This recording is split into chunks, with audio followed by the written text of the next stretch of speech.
Salut à toi, j'espère que tu vas bien. On est de retour dans une nouvelle vidéo et aujourd'hui je vais te montrer les 6-7 entreprises françaises éligibles au PEA qui vont détacher leurs dividendes au mois d'avril 2023. Il y en a peut-être plus, mais en tout cas pour l'instant j'ai seulement réussi à avoir des informations de la part de 6 ou 7 d'entre elles. Donc c'est le programme de cette vidéo aujourd'hui. Je vais te montrer chaque entreprise, son rendement actuel, depuis quand elle verse un dividende, sans interruption, sans diminution, et d'autres éléments concernant ces entreprises-là françaises éligibles au PEA.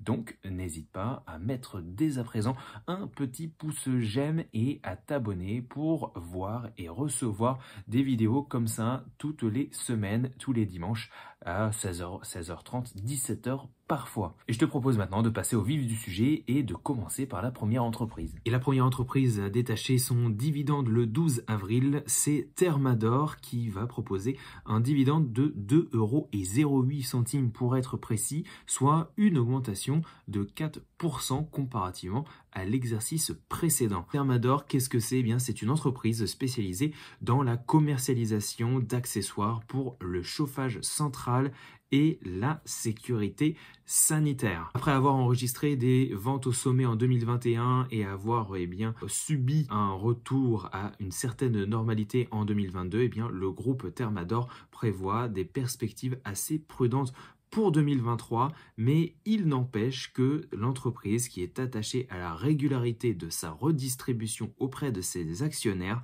a décidé d'augmenter ce dividende de 4%, ce qui correspond à 32,5% du bénéfice net par action. Si on regarde rapidement le cours de bourse de Thermador, qui est actuellement à 97,70 € au moment où je fais cette vidéo, c'est-à-dire le 14 mars 2023, les performances de son cours depuis un an, elles sont positives à plus 3,39%. À 5 ans, elles sont également positives à plus de 62,8%. Franchement, ça performe plutôt pas mal. Et puis, depuis son introduction en bourse, le cours de Thermador a fait plus de 910% de performance, de croissance depuis son introduction en bourse. C'est véritablement pas mal, franchement, pour cette entreprise que moi, personnellement, je ne connaissais pas trop. Et si on regarde du côté du dividende, qu'est-ce que ça nous donne? On a un dividende qui a été versé sans interruption depuis 22 ans et qui n'a pas diminué depuis 4 ans. En termes de croissance de ce dividende, on est sur une croissance normale sur 5 ans à 3,3% en moyenne par an. Une croissance négative sur 10 ans, oui, mais regardons de plus près, il y a des stock splits en 2004, 2012 et 2018, ce qui explique cette réduction de ce dividende de manière un peu théorique, mais on peut voir que cette entreprise, elle a su verser un dividende de manière quasiment continue. Par contre, il n'augmente pas énormément ce dividende à travers le temps. La deuxième entreprise qui va détacher son dividende au mois d'avril, ce n'est autre que la française Lagardère qui va détacher son dividende le 19 avril d'un montant de 1,30 € par action. Du côté de Lagardère, on a un chiffre d'affaires 2022 qui est en augmentation à 6,83 milliards d'euros. Bon, si on regarde autre chose que le chiffre d'affaires, c'est-à-dire le résultat net ajusté, il ressort à 265 millions d'euros. Le free cash flow, c'est pareil, il est en nette progression à 294 millions d'euros. On a de l'endettement net qui est en hausse de quasiment 200 millions d'euros entre fin décembre 2021 et fin décembre 2022. Et puis en ce qui concerne les performances 2023, l'entreprise nous dit que dans un environnement économique incertain, le groupe demeure confiant dans sa capacité à maintenir un niveau élevé de résultats. En ce qui concerne le cours de bourse de Lagardère, on a un cours qui est actuellement à 21,26 €, une performance négative sur un an à moins 16,3%. Et sur 5 ans, c'est pas franchement meilleur puisqu'on a une performance de son cours qui est à moins 10,60% sur les 5 dernières années. Et depuis son introduction en bourse, c'est pareil, c'est un peu de la merde puisqu'on a un cours de bourse qui a fait moins 19,7 7% depuis son introduction en bourse il y a déjà quelques années, dans les années 1989, si je ne me trompe pas. On a une entreprise qui a bien coupé son dividende ces dernières années, donc on n'est pas véritablement sur une entreprise stable de ce point de vue-là. On a eu un pic du dividende en 2013 et puis ensuite en 2014 jusqu'à 2019, on était sur un dividende de 1,30 € par action. Le dividende, il a été coupé en 2020 et 2021. Il a été réinstauré en 2022, mais à seulement 50 centimes par action. Et là, eh bien, on retrouve un dividende dans la lignée de ce qui était versé avant la pandémie Covid à 1,30 €. Mais franchement, moi, ça ne me donne pas véritablement envie d'investir dans cette entreprise-là. Alors, on n'a pas regardé les autres fondamentaux, mais quand on voit l'évolution du cours de bourse, qui a tendance à baisser, plus l'historique du dividende qui est complètement flat, en plus on n'a pas un rendement extrêmement élevé pour justifier ce rendement flat. Pour moi, c'est directement éliminatoire pour aller dans ma stratégie d'investissement. La troisième entreprise qui va détacher son dividende en avril 2023, ce n'est autre que Téléperformance qui détachera son dividende le 21 avril et cette entreprise, elle proposera un dividende de 1 €, non n'importe quoi, de 3,85 € par action, ce qui représente une augmentation de 16,7% comparativement au dividende qui a été versé à l'exercice précédent. C'est quand même une belle progression de la part de cette entreprise Téléperformance. Et dans l'actualité de Téléperformance, eh bien, l'entreprise, elle vise une nouvelle croissance élevée et une progression de ses marges après un exercice 2022 qui a battu tous les records. Le gestionnaire des centres d'appel a vu son chiffre d'affaires progresser de près de 15% l'année dernière, tout en continuant d'améliorer sa marge opérationnelle courante. Et en plus, rien que ça, 2023 s'annonce comme étant encore une année de croissance rentable pour l'entreprise. Quand on lit ça, franchement, c'est véritablement du pain béni. On adore. On voit que son chiffre d'affaires a progressé de plus de 15% à l'exercice 2022. On a également une croissance organique récurrente qui a été forte de 12,5%. L'entreprise a également fait des acquisitions stratégiques de PSG Global Solutions. Et en plus, cerise sur le gâteau, c'est qu'elle a une croissance, mais cela ne se fait pas aux dépens de la rentabilité puisque sa marge opérationnelle courante s'est améliorée à 15,5%, ce qui était en ligne avec les objectifs qui avaient été revus à la hausse au début du mois de novembre. Et puis, on a également un bénéfice net part du groupe qui a progressé de 15,8% à 645 millions d'euros, ce qui permet justement à cette entreprise d'augmenter de 16,7% son dividende à 3,85 € par action. Je me répète. En ce qui concerne le cours de bourse de Téléperformance, on est sur une action quand même assez chère, 244,90 € pour se procurer une action de cette entreprise. Les performances sont négatives du cours sur un an de moins 26,7%. Par contre, sur les 5 dernières années, on a un cours qui a progressé de plus de 98%. Et depuis son introduction en bourse, eh bien là, le cours il a complètement explosé. Il a fait plus 11 000%. Un truc de dingue. En ce qui concerne son dividende, on a un dividende versé sans interruption depuis plus de 30 ans, un dividende versé une fois par an. Et eh bien, ce dividende, il a tendance à augmenter au fur et à mesure du temps. C'est quasiment croissant, on est quand même pas mal. On ne fait pas beaucoup de plateaux. Comme tu peux le voir, on a un rendement annualisé actuellement de 1,34%. On a une croissance de ce dividende assez forte, assez rapide, de plus de 12% sur les 5 dernières années par an et de plus de 17% par an en moyenne sur les 10 dernières années. Donc, véritablement, une belle entreprise à creuser les autres fondamentaux de l'entreprise. Mais là, je suis plutôt emballé par le dossier à ce que je peux voir, avoir bien sûr le niveau de valorisation puisque j'imagine que cette entreprise doit être pricée à un niveau assez élevé puisqu'elle délivre des résultats qui sont au-dessus des attentes des investisseurs. Franchement pas mal. Est-ce que vous savez ce qui va se passer le 25 avril 2023 ? Eh bien, ce n'est rien d'autre que le détachement du solde du dividende d'une des plus grandes entreprises françaises connues à l'international, LVMH, Louis Vuitton Moet Hennessy. Cette entreprise détenue d'une main de fer par le milliardaire français le plus connu du monde, Bernard Arnault. Eh bien là, il va y avoir un détachement du solde du dividende de 7 € tout rond par action. Et en plus de ça, eh bien, LVMH va racheter pour 1,5 milliard d'euros d'actions. Alors, inutile de te faire un dessin sur les performances du cours de l'action LVMH. De toute façon, ça augmente, le cours augmente, il monte, et on a l'impression qu'il va atteindre des sommets. En tout cas, depuis un an, le cours a progressé de 24%, depuis les 5 dernières années de plus de 231%, excusez du peu, franchement, comparé au CAC 40, c'est un truc de dingue. Et puis, depuis son introduction en bourse, eh bien, on est sur une progression du cours de plus de 3888%.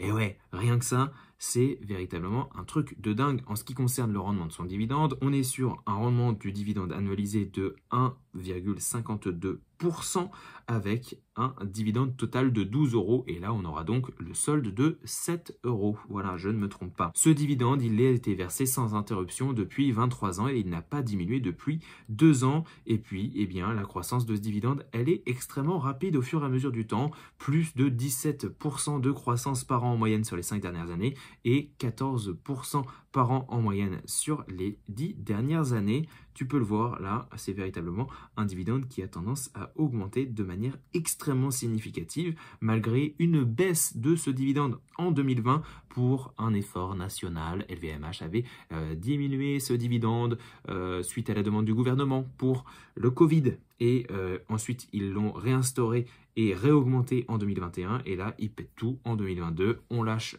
les rênes et on met 12 € de dividende. C'est pour Bernard, c'est gratos. Une autre entreprise qui détache son dividende également le 25 avril, c'est Airbus avec un dividende de 1,80 € par action, soit une augmentation de plus de 20% comparativement à l'exercice précédent. On a des belles nouvelles du côté de Airbus, à la fois des dépassements de résultats supérieurs aux attentes, une augmentation du dividende comme on a pu le voir. On a un EBIT ajusté en hausse de 43%, un résultat net qui a augmenté de 6% et un flux de trésorerie disponible avec fusion et acquisition et financement client à 3 milliards d'euros. Et puis en plus, eh bien, il vise de livrer 720 avions en 2023, ce qui est plutôt pas mal. En ce qui concerne le cours de bourse de Airbus, eh bien, on est sur un cours actuellement de 122 € par action environ. La performance, elle est positive depuis un an de son cours à plus de 11,5%. Sur 5 ans, c'est pareil, c'est positif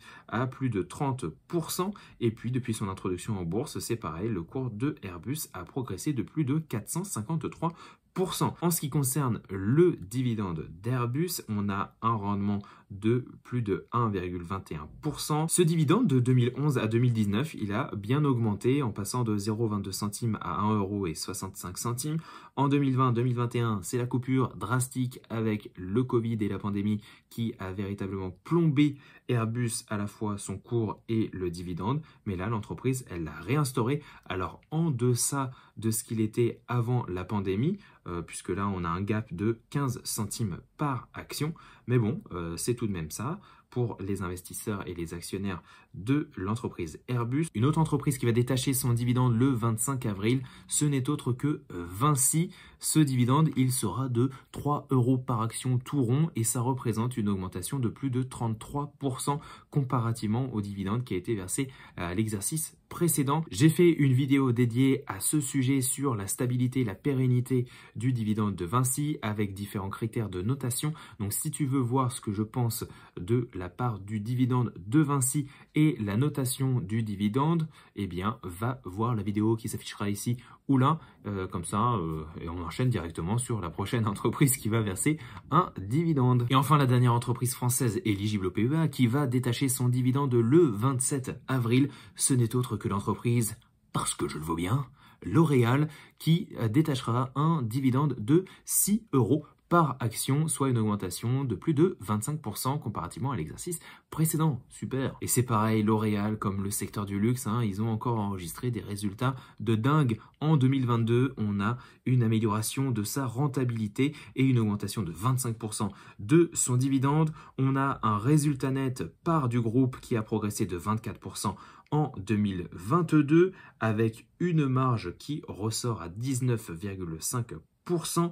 Qu'est-ce qu'on a également? Un chiffre d'affaires qui a progressé de 18,5%, dont 10,8% à données comparables. Et en ce qui concerne les perspectives 2023, le directeur général de L'Oréal déclare « Conscient des incertitudes actuelles, nous sommes néanmoins toujours ambitieux pour l'avenir, optimiste quant aux perspectives du marché de la beauté et confiant dans notre capacité à surperformer à nouveau le marché et à réaliser en 2023 une nouvelle année de croissance du chiffre d'affaires et des résultats. » Ça, c'est encore très prometteur pour l'année 2023. Le cours de l'action L'Oréal, il est actuellement à 372 € par action et ce cours, il a augmenté de plus de 6,7% depuis un an.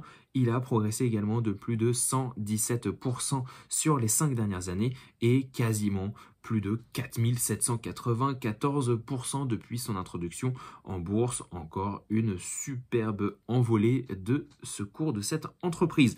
En ce qui concerne son dividende, on a un rendement annualisé de 1,28%. On a un dividende qui a été versé sans interruption depuis 30 ans. Une fréquence du dividende versée une fois par an. Et puis, c'est pareil, quand on regarde l'historique de ce dividende, il croît, c'est pareil, c'est la bébête qui monte de manière progressive, tranquillement. On prend le temps et sur les 5 dernières années, il a cru de plus de 6% par an et sur les 10 dernières années, il a cru de plus de 7,6% par an. Et voilà en ce qui concerne les entreprises françaises éligibles au PEA qui vont détacher leur dividende ou leur solde du dividende durant le mois d'avril 2023. Cette liste n'est peut-être pas exhaustive. Pourquoi? Parce que j'ai également noté d'autres entreprises, mais je n'ai pas pu cross-checker, vérifier les informations. J'ai rien trouvé. Donc, au lieu de te dire des conneries et que toi en commentaire tu me dises « Je ne pense pas que l'entreprise verse de dividendes, êtes-vous sûr ?» Non, je ne sais pas, donc je ne vous ne présente pas. Mais en tout cas, on avait noté également sur le site ledividende.fr la Foncière Lyonnaise, SES, Lagardère, j'en ai parlé, TF1, Stellantis, Christian Dior, j'ai pas trouvé non plus d'informations sur Christian Dior, Vivendi, pareil, et Vicat. Peut-être que ces entreprises vont verser ou détacher un dividende en avril 2023, mais je n'ai pas pu vérifier ces informations-là. Voilà, je te remercie d'avoir suivi cette vidéo jusqu'au bout. Tu peux le voir un petit peu plus chill, un peu plus tranquille, parce que là, en ce moment, avec le boulot plus les autres projets, eh bien, j'ai de moins en moins de temps pour faire des vidéos YouTube. Donc, c'est un peu le bordel. L'éclairage est pourri, le cadrage est pourri, la tringle à rideau est de travers. Enfin bon, bref, on s'en fout un peu des apparences. C'est le contenu qui compte. Si tu as apprécié ce contenu, n'hésite pas à mettre un petit pouce et à t'abonner pour récompenser mon travail, faire en sorte que les algorithmes puissent me monter un petit peu plus en amont, parce que là franchement ça stagne. Et puis si vous avez des souhaits d'autres vidéos, de sujets que vous souhaitez que j'aborde mon point de vue, eh bien j'essaierai de le faire et je pense que les vidéos vont continuer à être comme ça, un peu plus à la cool, un peu moins préparées, avec un peu plus de bafouillage, etc. Mais en même temps, c'est ça les aléas du direct, il faut se mettre un petit peu dans ce moule là et puis ça me permet moi d'avoir moins de montage vidéo parce que j'ai pareil moins de temps pour le montage et une vidéo YouTube, sachez que ça prend plusieurs heures pour faire tout ça, collecter les informations, écrire le script, recorder et puis ensuite faire le montage, tout ça gratos. Donc voilà, il y a d'autres priorités en ce moment, c'est le rush. En tout cas, je vous remercie et je vous dis à très bientôt pour de nouvelles aventures tous les dimanches à 16h30. Ciao, ciao, bonne semaine, bye. Et sur 5...